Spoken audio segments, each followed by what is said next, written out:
सूर्यकान्त राउतज्यू लगायत मेरा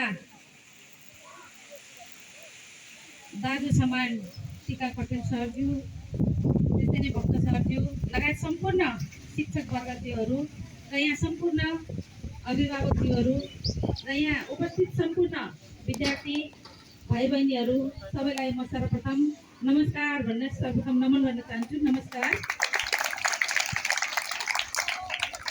आज यो विद्यालयको प्राङ्गणमा खेलकुद स्टेजको शिलान्यासको कार्यक्रममा आज हामी सबै सहभागी भएका छौँ। यो स्कुलमा एउटा स्टेज चाहियो भनेर सर्वप्रथम त मेरै श्रीमान जो यस विद्यालयका टिचर हुनुहुन्छ उहाँले मलाई बारम्बार मेरो कार्यकालमा तिमी एउटा सांसद भएकी छौ, तिमीले चाहिँ केही न केही बजेट दिनुपर्छ भनेर उहाँले बारम्बार मलाई घच्याइरहनु भएको थियो। उहाँले चाहिँ यस विद्यालयमा एउटा स्टेजको एकदम आवश्यकता छ, तिमीले चाहिँ दिनैपर्छ, त्यहाँबाट कल गर्नुपर्छ भनेर उहाँले भन्नुभएको थियो। र जस आज म यो स्कुलमा एउटा सेवा गर्ने मौका पनि पाएँ। जुन प्रदेशमा जुन 81-82 जुन बजेटबाट पहल गरेर धेरै त होइन थोरै बजेट, किनभने हामीलाई अप्ठ्यारो पनि छ, थोरै बजेट दिन्छ र त्यसमा पनि हामीलाई मन्त्रालय वाइज पर्सेन्टेजको हिसाबले हामीलाई चाहिँ सामाजिक मन्त्रालयमा 22.5 लाख मात्रै, त्यसमा पनि हामीले धेरै साथीभाइहरूलाई हामीले चाहिँ सम्बोधन गर्नुपर्ने भएको कारणले गर्दा यस स्कुलमा मैले चाहिँ 8 लाख मात्रै यहाँ कोसिस गरेर मैले चाहिँ एउटा सेवा गर्ने मौका पाएँ। यसमा पनि तपाईँहरूले मलाई घर बसिनु भएको कारणले गर्दा सेवा गर्न पाउँदा मलाई एकदम हर्ष लागेको छ। आज यो स्कुलको वास्तवमा यो पढाइ हेर्दा, यसको उन्नति प्रगति हेर्दा मलाई धेरै नै खुसी लाग्छ। मलाई चाहिँ जहाँसम्म लाग्छ यो झापा गाउँपालिकाको सरकारी विद्यालयहरूमा सबभन्दा राम्रो पढाइमा पनि हरेक कुरामा अब्बल चाहिँ जनता उच्च माध्यमिक विद्यालय नै आउँछ, अनुशासनको कुरामा पनि। अरूतिर चाहिँ म चाहिँ कहिलेकाहीँ चाहिँ हाम्रो सरलाई म भन्ने पनि गर्छु, अरूतिर छिटो छुट्टी हुन्छ, तपाईँको चाहिँ किन ढिलो भनेर पहिला म भन्ने पनि गर्थेँ।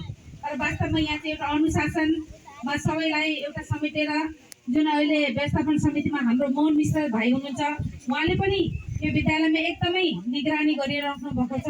सायद उहाँले निगरानी गर्नुको कारण चाहिँ यो विद्यालयको यसको शैक्षिक स्तर राम्रो होस् भनेर उहाँले निगरानी गरिराख्नु भएको छ।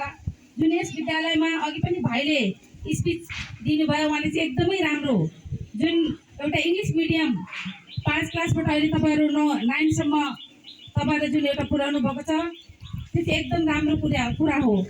किनभने मान्छेको मानसिकतामा के छ भने हामीले बोर्डिङ पढायो भने मात्रै हाम्रो बच्चाहरूले इङ्ग्लिस बोल्न सक्छन् भनेर, तर अहिले जुन सरकारले पनि क्लास 5 सम्म इङ्ग्लिस मिडियम गर्ने भनेर जुन एउटा अवधारणा ल्यायो र यसलाई तपाईँले बढाएर जुन 9 क्लाससम्म लानुभयो। मैले हिजो हाम्रो मोहन भाइले मलाई जुन हरेक क्लासमा एउटा अवलोकन गर्ने उहाँले एउटा मलाई अवसर दिनुभयो, त्यसमा मैले हेरेँ पनि एकदमै राम्रो पढाइ पनि भइरहेको र विद्यार्थीहरूले पनि राम्रो एउटा अभ्यास गरिरहेको जस्तो मैले महसुस गरेँ। यो वास्तवमा यो विद्यालयमा जुन एउटा प्राविधिक विषय चाहिँ जुन एउटा बाली विज्ञान जुन राखेको छ अत्यन्त राम्रो हो। अहिले यो बाली विज्ञान पढेर धेरै विद्यार्थीहरू जुन विदेश जाने क्रममा उहाँहरूले एउटा एग्रिकल्चरमा पनि राम्रो काम गरेर उहाँहरूले राम्रो पैसा कमाइरहनु भएको छ। त्यसकारण हामीले चाहिँ वास्तवमा चाहिँ प्राविधिक विषयहरू चाहिँ राख्न एकदम जरुरी छ। किनभने प्राविधिक विषय यदि हामी सिक्यौँ भने हामीलाई जहीँ पनि हामीले काम पाउँछौँ, रोजगार पाउँछौँ। सरकारीको लागि कामको लागि मात्र हामीले आश लाएर बस्नु पर्दैन, हामीले प्राइभेट जबहरू पनि हामीले पाउन सक्छौँ। त्यसकारण यो विद्यालयको व्यवस्थापन समिति लगायत सम्पूर्ण टिचर लगायत सम्पूर्ण टिचरहरूलाई पनि म हृदयदेखि नै धन्यवाद दिन चाहन्छु। र यो विद्यालयमा यो स्टेज पनि अलिकति पैसा कम भएको जस्तो मैले महसुस गरेको छु। यहाँ एस्टिमेटमा हेर्दा पनि अलिकति कम भएको नै छ, गाउँपालिकाबाट दिने कुरा पनि भएको छ। होइन भने म पनि प्रदेशबाट कतिसम्म फेरि गर्न सकिन्छ त्यता मेरो कोसिस चाहिँ पुरै जारी रहनेछ। र यहाँ चाहिँ वास्तवमा एउटा हलको आवश्यकता छ भनेर मलाई सरहरूले बारम्बार मलाई भनिरहनु भएको छ। र यहाँ जुन एउटा सोलर जुन पावर थियो त्यसको चाहिँ ब्याट्रीहरू सबै डाउन भएको भन्ने कुरा आयो। वास्तवमा 10 वर्ष भएपछि त त्यो ब्याट्रीहरूको अवधि पनि पुरा भइसकेको छ र अब आउने बजेटमा हामीले हुन त भनि पनि रहेका छौँ हामीलाई थोरै बजेट छ, तर यो पटक चाहिँ हामीलाई बढी बजेट दिनुपर्छ भनेर हामी आफ्नै ठाउँमा हामीले एक खालको लडाइँ गरिरहेका छौँ। त्यहाँ आफ्नो आवाजहरू हामीले उठाइरहेका छौँ। यदि त्यो पुरा भयो भने पक्कै पनि मलाई चाहिँ एकदम यो छ, म चाहिँ यो पटक म सांसद भए हुन त सबैले समानुपातिकमा मत दिनुभयो र त्यही मतले गर्दा नै आज मलाई पार्टीले मलाई यहाँसम्म पुर्याएर र तपाईँको सबैको ठुलो देन छ। त्यसकारण म फेरि तपाईँलाई आभार दिन चाहन्छु र आज संसद भएकै हैसियतले मेरो इच्छा पनि छ मैले बाहिर गर्नुभन्दा मेरै आफ्नै झापा गाउँपालिकामा मैले बढीभन्दा बढी विकास गर्नुपर्छ, मैले भ्याएसम्म गर्नुपर्छ भन्ने मेरो एकदम चाहना छ। जबकि हाम्रो समानुपातिकमा 14वटै जिल्लाबाट मत आउँछ र 14वटै जिल्लाको जनताहरूको त्यतिकै नै म माथि अधिकार छ र उहाँहरूले त्यो ठाउँहरूमा विकास गर्नु पनि मैले पर्छ। तर पनि त्यति हुँदाहुँदै पनि वास्तवमा त्यो के भन्छ आफ्नै ठाउँको बढी मोह माया हुँदो रहेछ र मेरै ठाउँ मेरै गाविस मेरै ठाउँमा गरौँ भन्ने चाहिँ चाहना हुँदो रहेछ।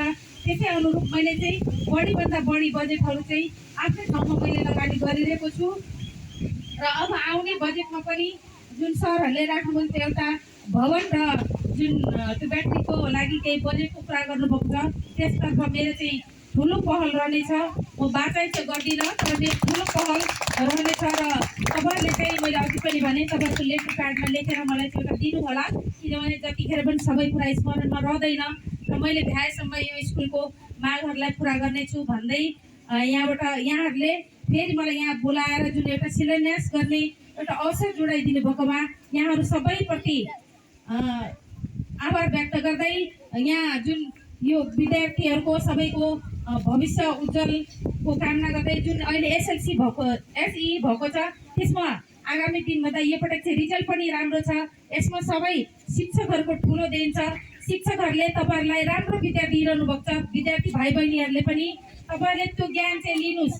तपाईँहरूले बुझ्नु भएन भने फेरि त्यो के अरे सरहरूलाई सोध्नुहोस्, शिक्षकहरूलाई गुरुहरूलाई सोध्नुहोस्। तपाईँहरूले सोधेर तपाईँको भविष्य उज्जवल होस् भन्दै कामना गर्दै यहाँबाट बिदा हुन चाहन्छु। हस्, धन्यवाद।